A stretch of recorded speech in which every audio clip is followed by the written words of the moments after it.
Thanks for tuning in, bike farmers. Today we've got ourselves a bike that a customer brought in wanting a tune-up, and then she mentioned that the rubber on these old grip shifts is getting sticky and gooey and makes her hands filthy, which happens over time. Unfortunately, SRAM decided back in the day that they were going to do their own cable pull and make everything proprietary. So these shifters will only work with these SRAM derailleurs, the 3.0s. I think they call it 3.0. I mean, they say SX4, but anyway, there's compatibility issues. So one way to get around it is to use SRAM grip shift 3.0 grip shifts. I don't have any 3.0 8-speed grip shifts. What I do have is a used Shimano Dior rear derailleur. Awesome derailleurs, by the way. A little heavy, but totally bomb-proof. And, you know, it kind of looks like this silver one that's on it, and same quality level, I suppose. And I have 3x8 grip shifts right here that'll work fine with the Shimano derailleur. So these are SRAM grip shifts, but they're the MRX, which are compatible with Shimano. So we'll get around the compatibility issue by, I'm just gonna throw on this, you know, used derailleur, maybe charge them 10 bucks. And these, you know, shifters I had in stock, and we're gonna replace all that and tune this bike up. So, here we go. Okay, per the usual, we're gonna pop the wheels off.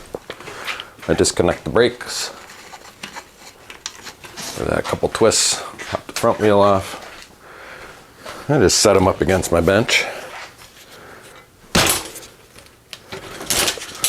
Pop the rear wheel off. Check the brake pads. These are good. Yeah, this bike has seen light use. Did a lot of sitting. So we're gonna replace the rear derailleur. So I'm just gonna go ahead and cut the cable.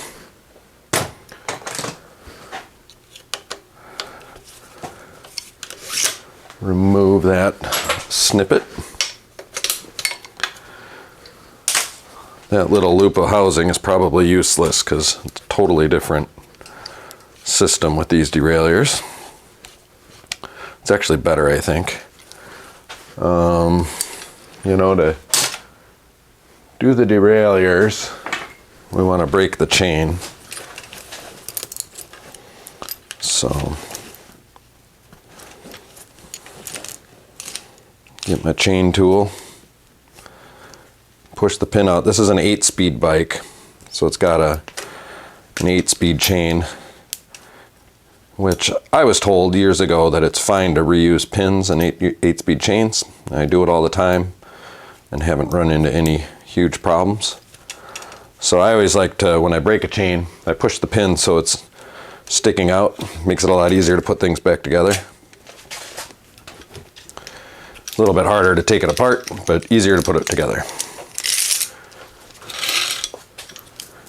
Okay, we'll just set that derailleur aside. Actually, I'll put it right here in my derailleur bin.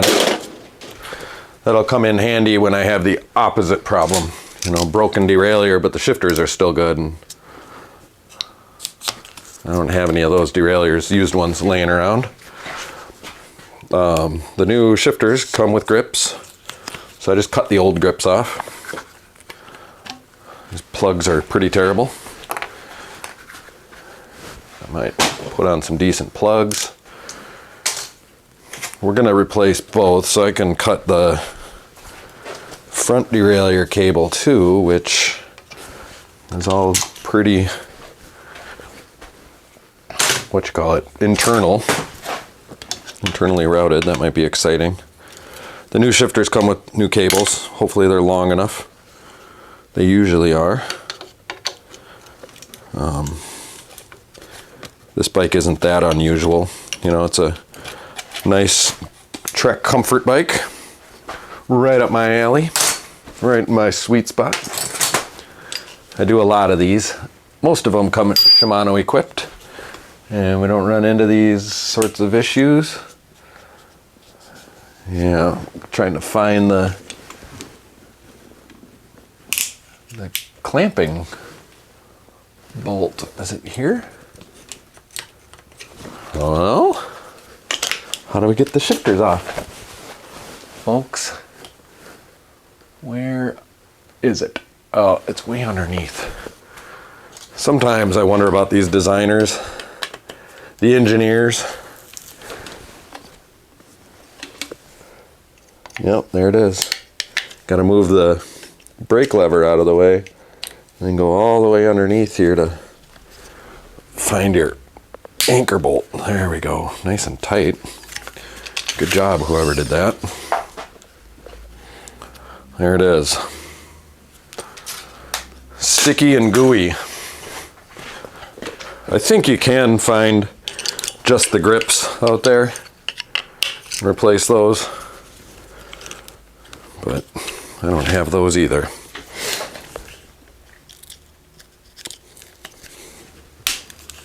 I mean, maybe that'd be a good thing to get. I could salvage these shifters for next time. But yeah, when the rubber gets sticky, it's hard to reverse that. Can't put that, what is it, toothpaste back in the tube, as they say. So the new ones come with new grips.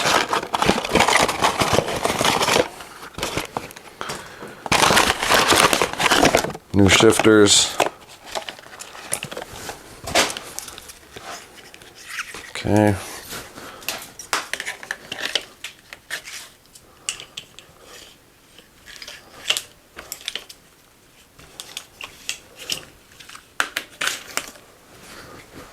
Much better.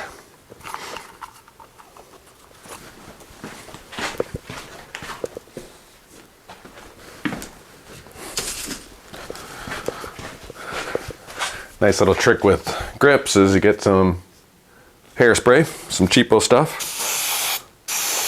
squirt a little in there, and they slide right on. Actually, we can hide these cable end or bar ends in there. No harm, no foul there. That'll keep the ends from cutting. Some people put a nickel. Nickels happen to be approximately the exact same diameter as handlebars, so you can put a nickel at the end of them, and you know, because if you don't and it takes a hit, it'll just cut the rubber. The bar will cut right through that rubber.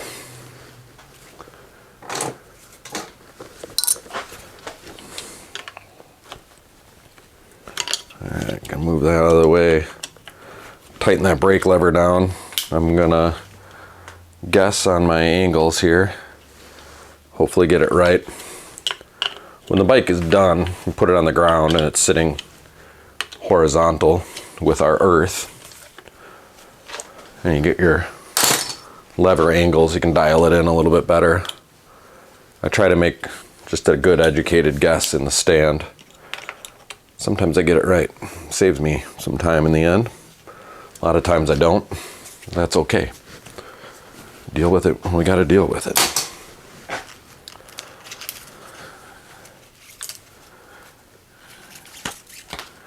Get these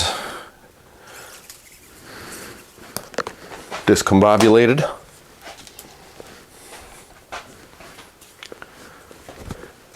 You ever been to the Milwaukee airport on a departure?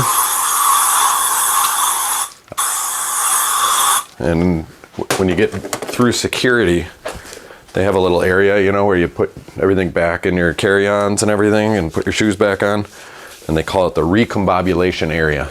Kind of famous thing about the Milwaukee airport. The other thing about the Milwaukee airport is when you fly in from the northeast, I think, if you're swooping in from the northeast over Lake Michigan and then into Milwaukee, somebody who's very hilarious painted or somehow painted "Welcome to Cleveland" on the top of their building, which is really great. I remember the first time I saw that and I was definitely like, wait a second. It was back when I had a outside sales job. I was doing a lot of air travel and also drinking a lot. So I was like, oh, Maybe I did accidentally fly to Cleveland. The good old days. I didn't though. I was flying home. Thank God.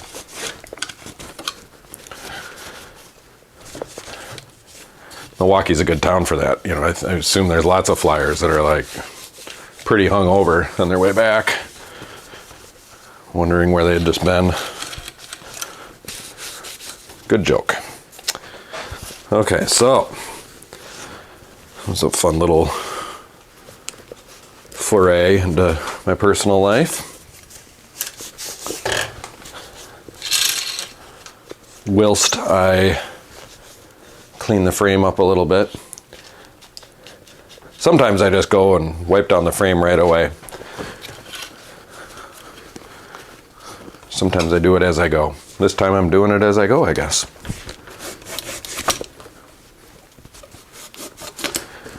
You know, it's pretty simple when you're tuning up a bike. 3 basic steps. Cleaning, lubing, and adjusting. And you do it in that order. It just makes sense. You don't have to overthink it.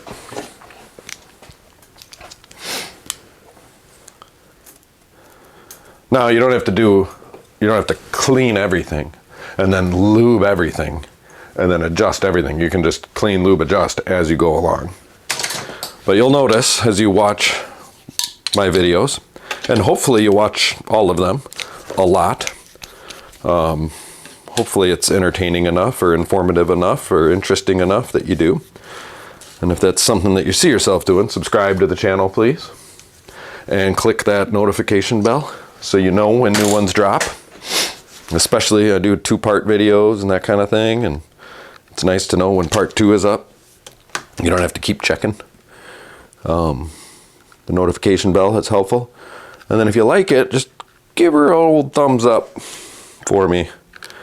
I'm trying to build this channel, monetize it. I have a seasonal business, so hopefully what I can do over the winter is make a ton of videos and then drop them throughout the year.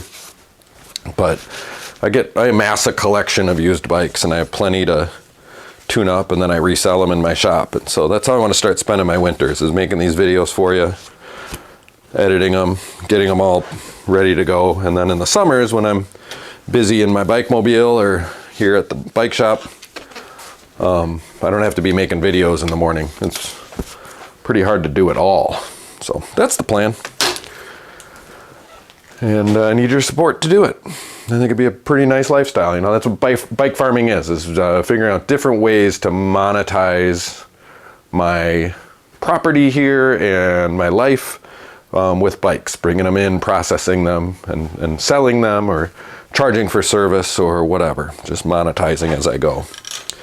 And I think YouTube is a really wonderful way for me to share this valuable skill that is great for hobbyists. Perhaps you want to start a similar bicycle recycling type business. Maybe you've got dreams of starting a bicycle nonprofit, which I've done that too. Volunteering at your local co-op or nonprofit. All of that. So I'm just putting the chain back together. I don't think we have to worry about chain length. I'm pretty sure these derailleur cages and capacity and everything are very similar, so similar enough that I'm not worried about it yet. Might have to take out a link or add a link later. We shall see. So I got a sticky link there. I could zoom in on some of this stuff. Guess I'm not going to in this video. I do in others. Again, good reason to check out the other vids.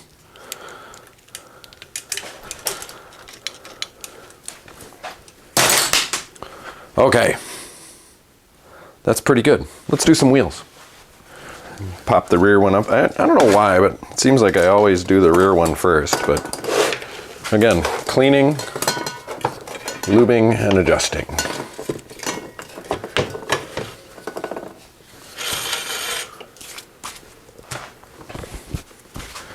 So, behold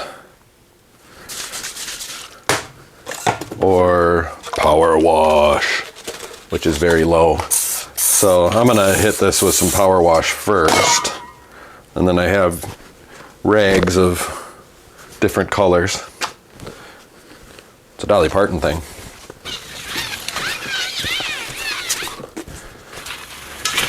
But I take a medium dirty rag on this one. This is mostly dust from crushed limestone bike trail. We got a lot of that around here. The rail to trail stuff actually started in Wisconsin with the Elroy Sparta Trail. Very cool. Railroad tunnels and very cool trail. Very popular thing to do around here for the casual recreational cyclist. But here in Lake Mills, Wisconsin, I'm right on the Glacial Drumlin Trail, and it goes right along Rock Lake, which is the lake here in town, and it's really pretty, really nice countryside, pretty flat. I mean, the bike trails are really flat, but just in general, it's not real hilly around here,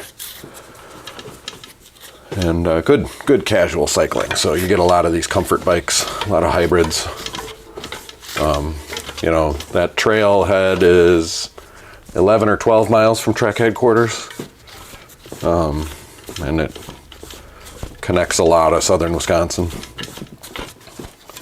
Old railroad, got trestles and crossing rivers, and yeah, it's kind of nice.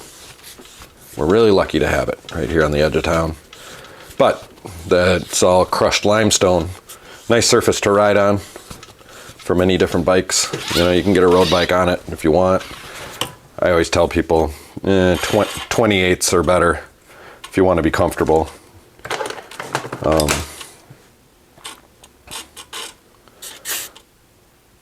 Wow, that's very true. I don't even have to touch it. So this wheel's done, I guess. But the crushed limestone, the dust gets in everything. It's kind of all over the place. It's relatively harmless. It doesn't matter a whole lot, but that's the cleaning we have to do. So, yeah, this is kind of dirty here, which just a wipe kind of makes that look a little bit better. Yeah, a little bit darker.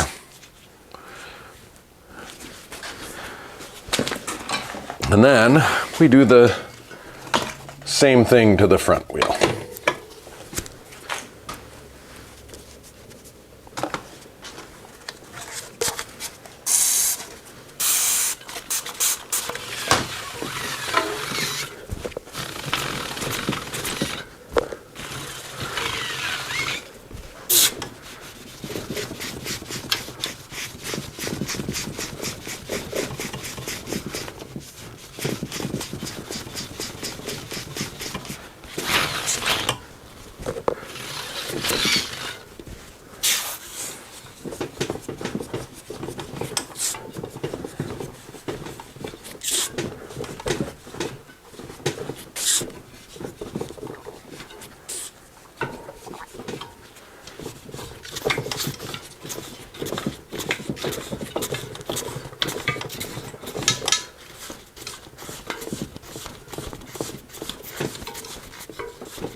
There you have it, a couple of clean wheels.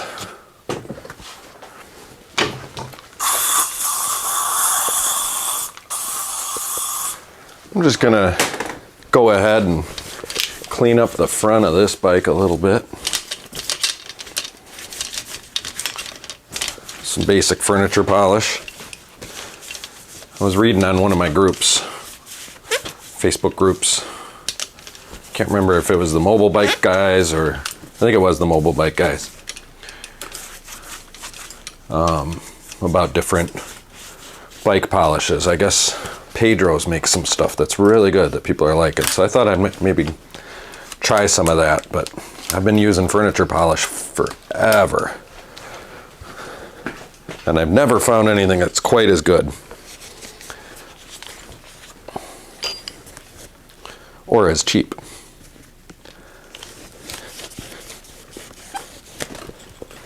But I guess you can buy it in gallons and use a spray bottle. So, and of course, since I have wholesale accounts, that's helpful.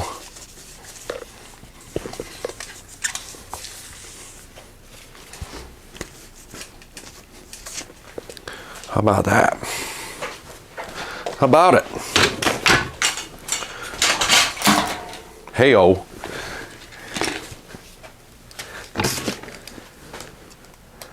Are we still? No.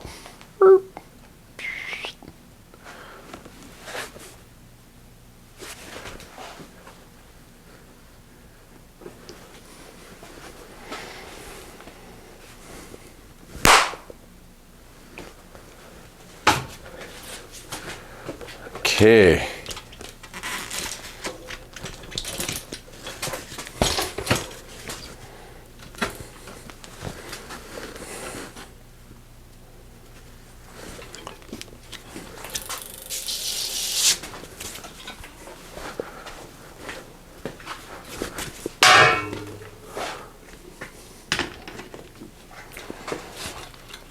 So to do the front wheels like this, when the bike's in the stand, I'm using my leg to support the bottom of the wheel. I use my thumb to hold one end of the skewer, and I turn the other. And I always tighten them down just so the skewer cam starts activating when the lever's sticking straight up from the bike, 90 degrees. That's my rule of thumb. Sometimes I break it in certain circumstances if it calls for it. Get my whiskers out of the way. I'm gonna throw some air in the tires.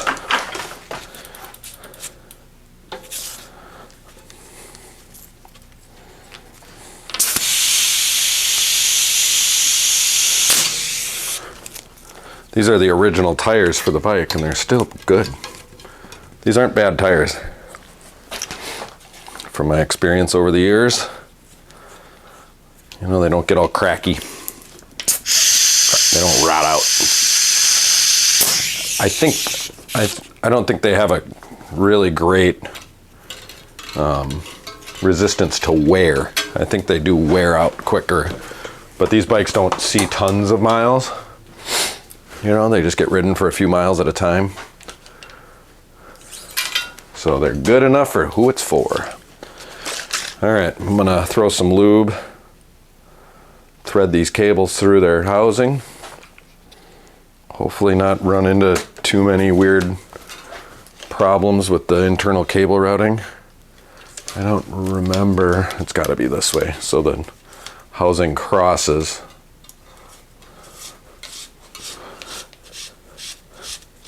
And that matters where it comes out in the bottom.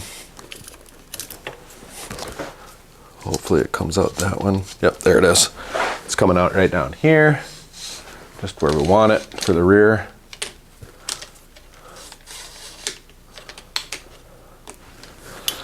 I'm gonna drop some lube and let gravity help me out. Just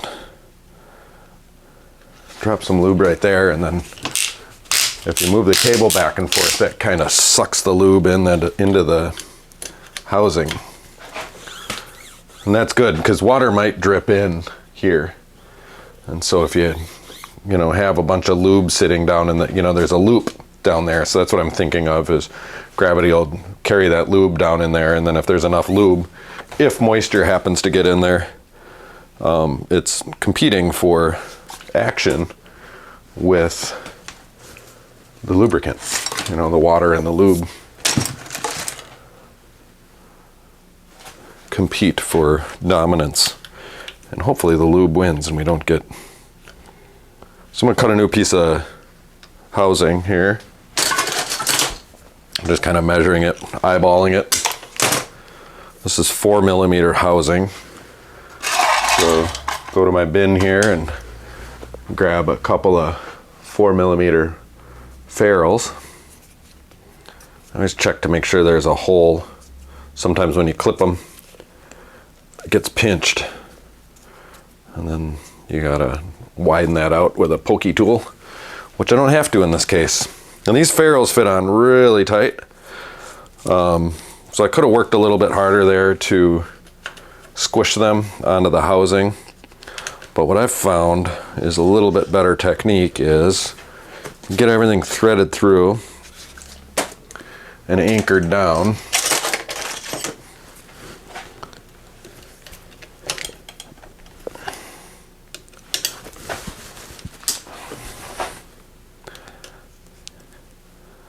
So get your cable and the anchor bolt here and tighten it down real good. Then you can hold your derailleur and grab the cable and give it a stretch, and then you can see I got a bunch of flex, and that's because these two ferrules just went smoosh. Okay.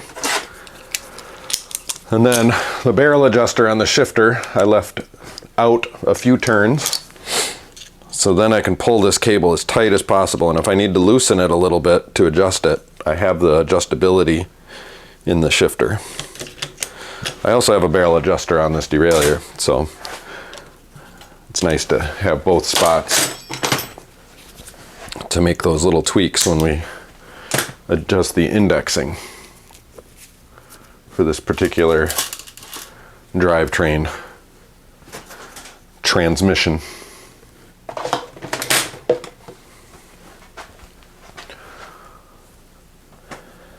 And a cable tip. Rear one's done. Pretty much the same process for the front. You know, instead of lubing the cable, you can take your bottle of lube and just drop some lube right down in the housing, and then let the cable kind of push that lubrication through.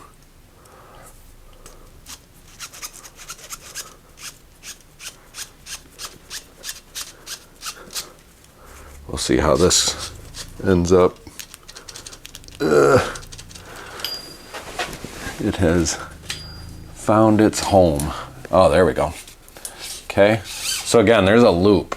There's a pretty significant loop at the bottom of this one. So we're gonna let surface tension and gravity be our friend here. And I'm just gonna saturate. And I don't know how well you can see it, but there's lube dripping down the cable into the housing. And then we get everything seated properly up here, and you can kind of work the cable through. Or you can even kind of give it a floss. Same thing, I'm going to turn this barrel adjuster in, but then out just a couple of turns to give us some adjustability. And then we kind of route our cable through here, thread it like a sewing machine.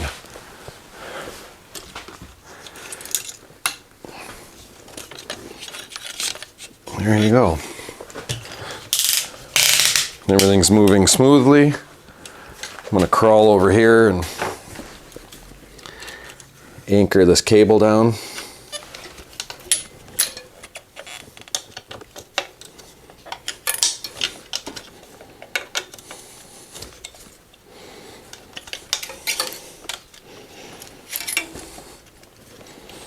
Put it back in its home.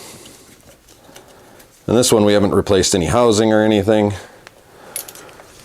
The cable might stretch a tad, but not a whole lot. And it's essentially it's a friction. There's no indexing on the front here. So you just have low to high. And there's only a little bit of exposed cable there. We could tighten it a bit.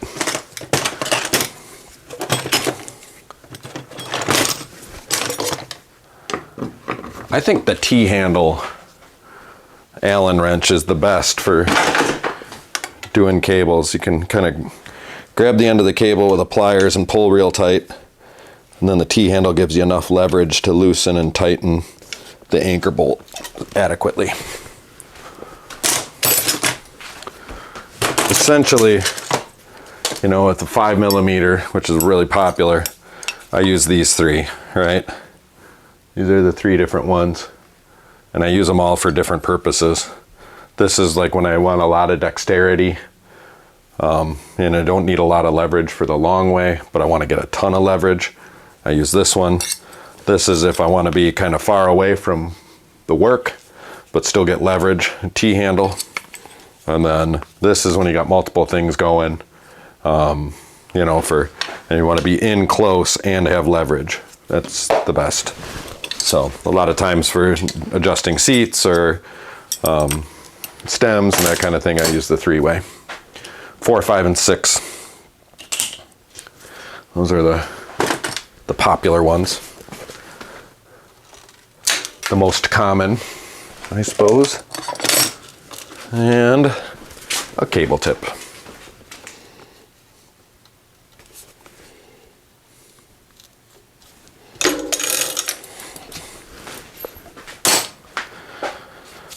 Now, we've got brakes.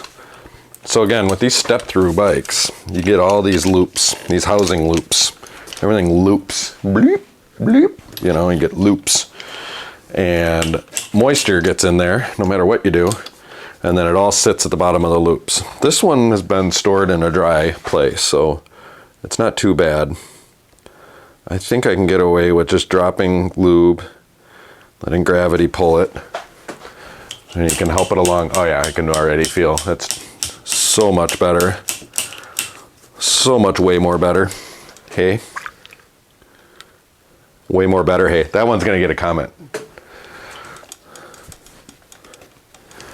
I get comments about my Midwest accent. It's pretty funny. I know I've got it, but I don't hear it. North of me, go a couple hours north of me, that's where you get the whole Fargo thing. It's pretty great. Good people up here in the upper Midwest.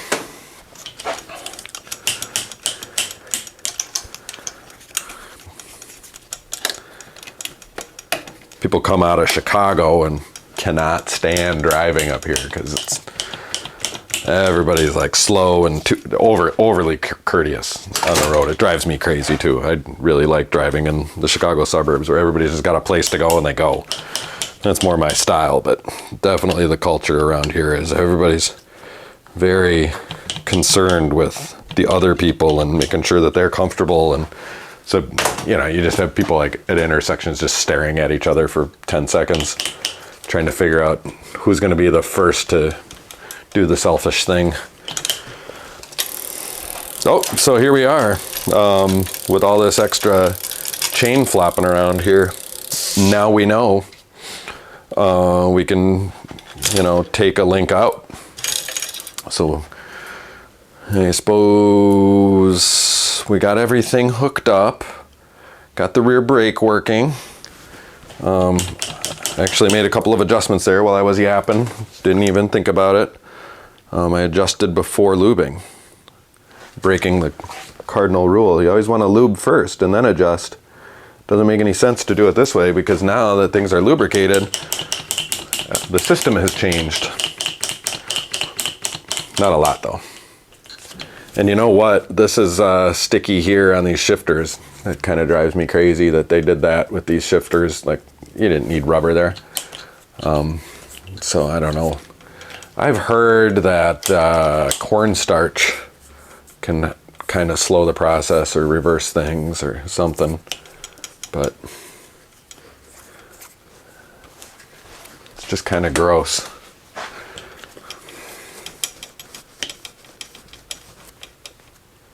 Yeah, I mean, that's like impossibly gone. Oh man, I don't know what to do about that. Customer's gonna want that dealt with, I believe. It just seems so wasteful. There's nothing wrong except that it's uncomfortable to touch. So we have some slack, but we'll get a little bit more slack by taking it off the chainring. It looked like we only need to remove a link. So, and since I'm breaking the chain for good and actually removing a link, it doesn't really matter which way I take the pin out this time. I could actually use a bolt cutter and just cut this if I wanted to. Okay. So then on this side, I'm gonna try to save the pin. So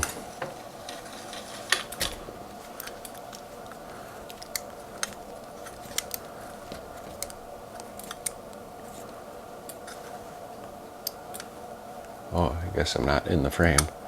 So if you can see the pin right here, just enough.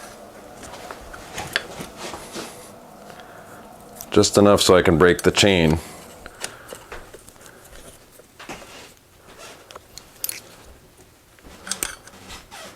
And still have it, right? And then if I did it right, yeah, then it'll mate up real nice with the other part of the chain here. Okay, and you see how the pin is sticking out towards me now, which makes this a lot easier. There's two positions on this chain tool. This CT5 is my favorite chain tool, this little one. I guess maybe the bigger one I like a little better. It's a little bit easier to use, but this is a really nice, efficient chain tool. I appreciate the compactness. Okay, so I have the pin almost all the way through. Just making sure it's going to go in smoothly. And it does. Okay, and then I get just to the edge here. And I look and see that it's just poking out on the other side. I'm going to go a little bit more. And make it, try to be equidistant on both sides, pretty flush. And then, because we just pinch the whole system together, we have a sticky link there. And sometimes you can just kind of work things back and forth like this and de-sticky that link. And that seems to be the case here.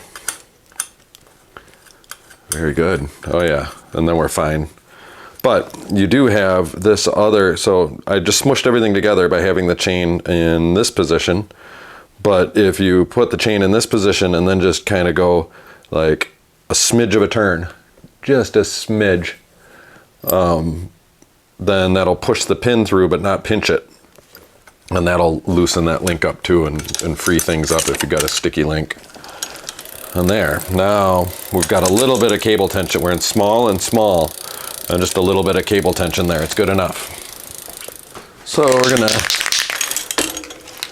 do a little bit of indexing here. Let's lube that chain real good. We use Tri-Flow. That's my favorite. A lot of people don't like it because it's Teflon, and you're spraying Teflon all over, and it's got a really bad reputation, and it's cancerous and all that. I don't know. Go ahead, believe it. I think it's the manufacturing of Teflon that was the problem, not the Teflon itself. I think once it's actually Teflon, it's harmless. It'll just pass right, it's like a plastic, it'll just pass right through you. But then you got all the PCBs, and I don't know, if you got shit you want to talk about regarding those topics, That's what the comments section is for. I don't worry about that stuff too much. Maybe I should. Okay, so I'm getting ahead of myself. I'm trying to shift up and it's sluggish, right? So one click and it's sluggish. So I just turn this barrel adjuster out a little, and I can also do it on my shifter. So I'm gonna, yep, I just turned the shifter like a quarter turn or a half a turn and it jumped right up. Okay, so now I'm trying to shift down and it's not shifting down all the way. I'm just gonna work the system. You know, this derailleur has been sitting in a drawer for a long time. I also don't know about the limit screws, so I'm gonna adjust the high limit out a bit. This cable is really tight.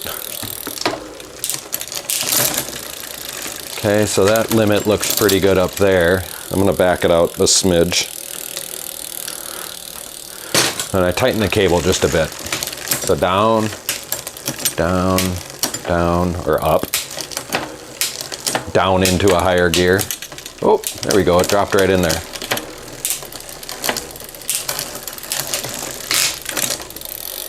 Seems like it wants to be a little tighter. I did that up in the shift lever. Okay, so you can hear it's not just exactly perfect. I don't know if that's too tight or too loose. So I'm just gonna grab the cable down here. And when I pull on it, it makes it worse. It doesn't help it. So that means that the cable is just a little tight. So I did like a quarter turn on the shifter.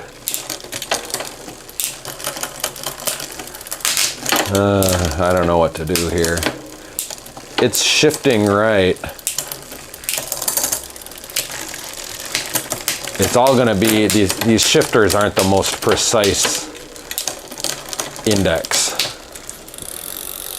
So sometimes when you shift it, you pull a little extra cable. Or some people do. It's only precise going down, if that makes sense.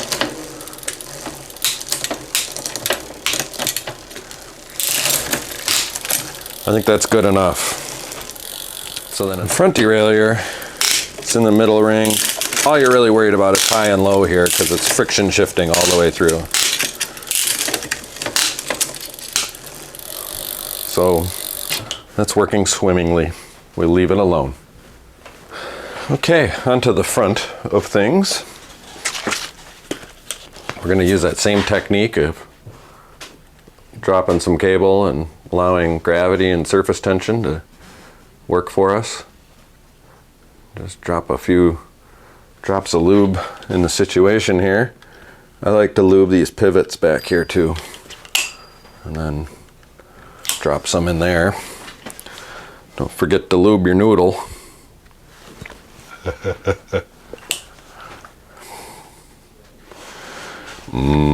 Greasy noodles.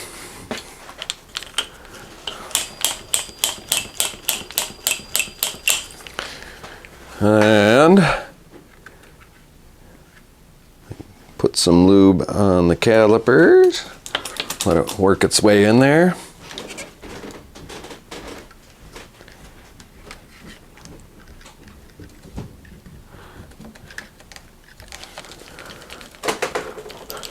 Just kind of give it a wiggle. Work this in.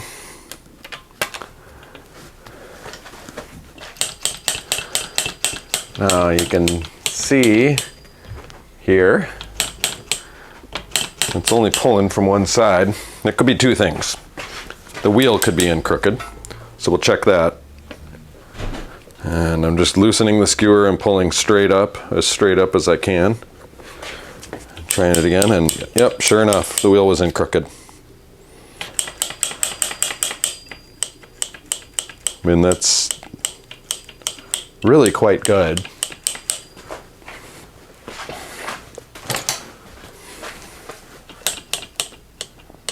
I probably shouldn't touch it.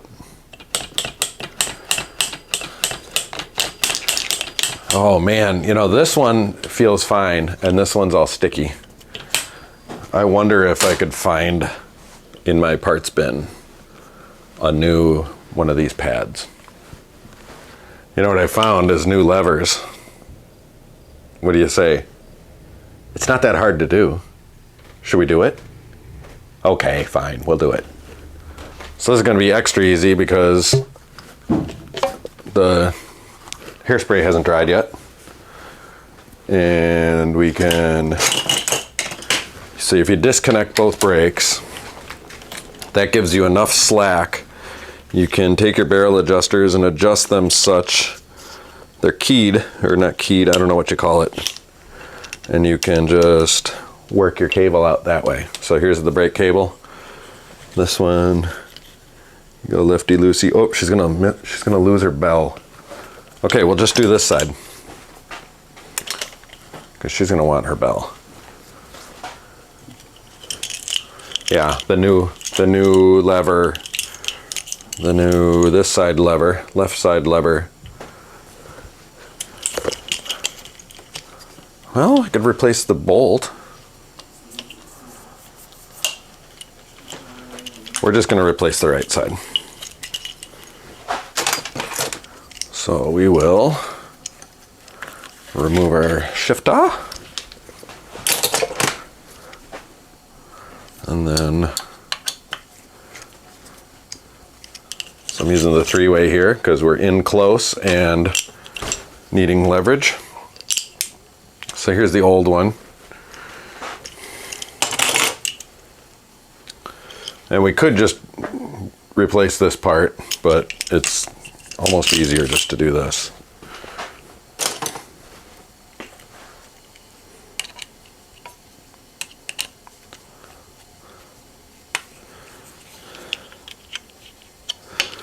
And then we line our barrel adjuster groovies that way. Put that in its home.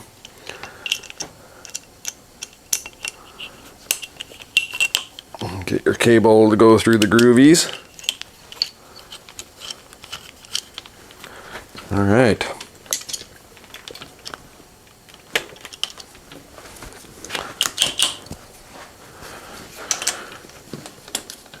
Anybody catch that? Got my signals crossed.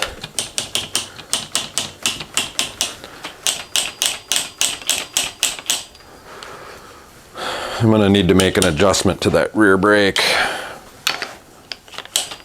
They don't feel the same, but it's good enough.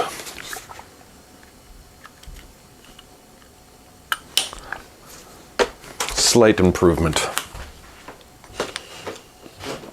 You know, the customer specifically asked about the gooey rubber.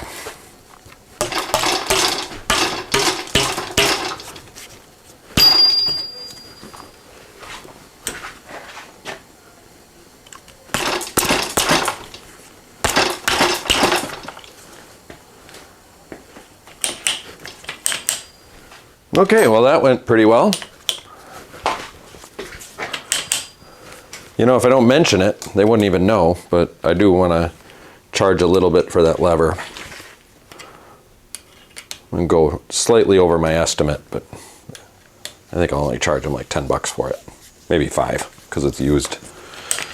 But it's not really used. It's kind of like new old stock. It looks brand new. It looks like something that I tried on something and then took off. Woo! Man, you can't do better than that.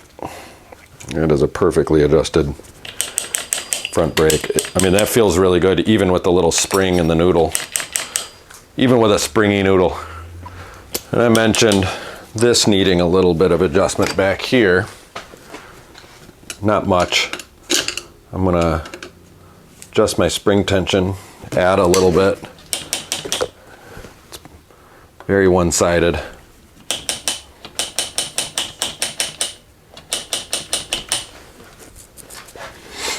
And then I'm going to tighten the cable a bit. I think the barrel adjuster was different size on the new lever. Just changed things a smidge. Just a scotch.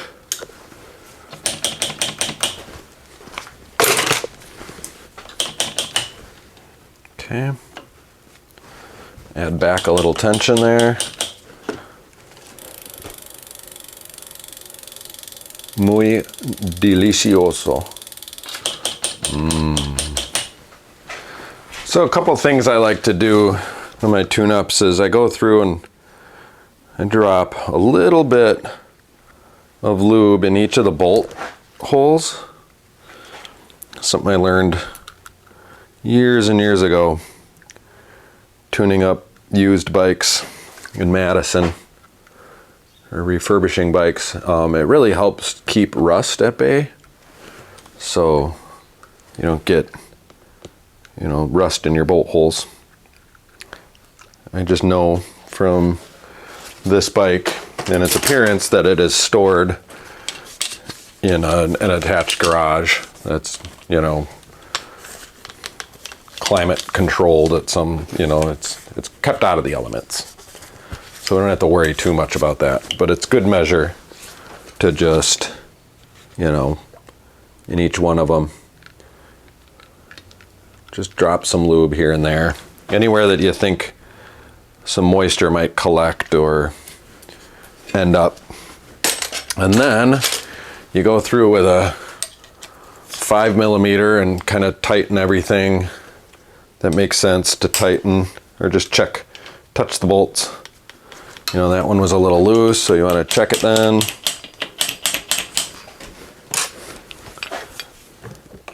Make your adjustments. You know, you just kind of go through the bike a little bit at the end and double check a few things. You know, I know my derailleur's on tight, the hanger, these bolts are sometimes kind of loose. Check the rear brake bosses. I'm not necessarily torquing anything, I'm just checking them. And if they're a little loose, just give it just a little bit of a tightening.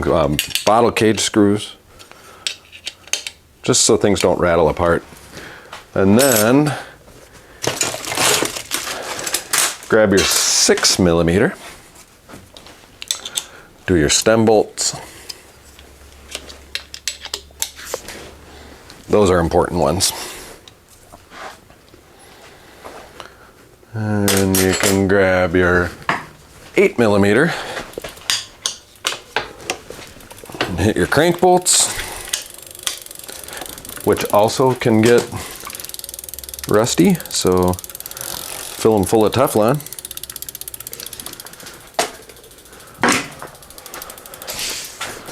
Kickstand bolt.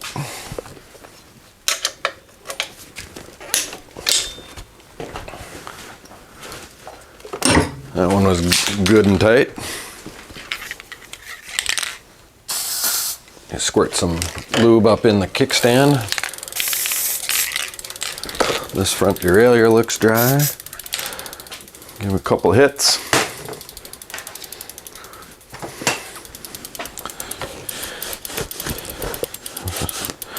Some dusty spindles on these pedals. Just a little detail.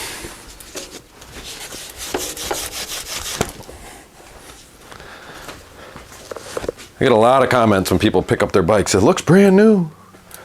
You know, you get things cleaned up. Ooh, I know what I forgot with my 6mm. Is this one, the saddle clamp. Give that a nice tug. Snug it up. Well, that about does it, bike farmers. This bike is complete. That's your basic tune-up. Cleaning, lubing, adjusting. I always start in the back and move forward. This one had a few extras by, you know, these new shift levers and a new derailleur. You know, just because the rest of the bike was so easy, I don't think I'm going to charge any extra in labor. You could, you know, if you're doing this as a service, you probably should. But, you know, I charge $100 for a tune-up, and I think they get their $100 worth on this one. So I make a call. If it was all rusty and like really needed a lot of stuff, then I do have a $140 service that kind of goes more in depth and allows extra labor for that sort of thing. But yeah, great bike, nice comfort bike. She was really excited that she uses it all the time, and was really excited that she was going to finally be able to use it without having her hands stick to the handlebars with these grips. Thanks again. If you made it this far, that's absolutely wonderful. And if you haven't subscribed yet, you know, this is what most of the videos are like. If you want to see more, click that notification bell so you know when they drop them, and give it a like. All of that stuff really helps the channel, helps me continue doing this, makes it worth it. I enjoy it, but I also want to monetize things. I want to be paid for it. If you learned something, there's some value, it doesn't cost you anything to click those buttons, and keeps it coming. Let me know in the comments if you'd like to see other things. In the meantime, know I appreciate you. Know I really appreciate that you've watched this far, and keep an eye out for future videos. I will see you next time.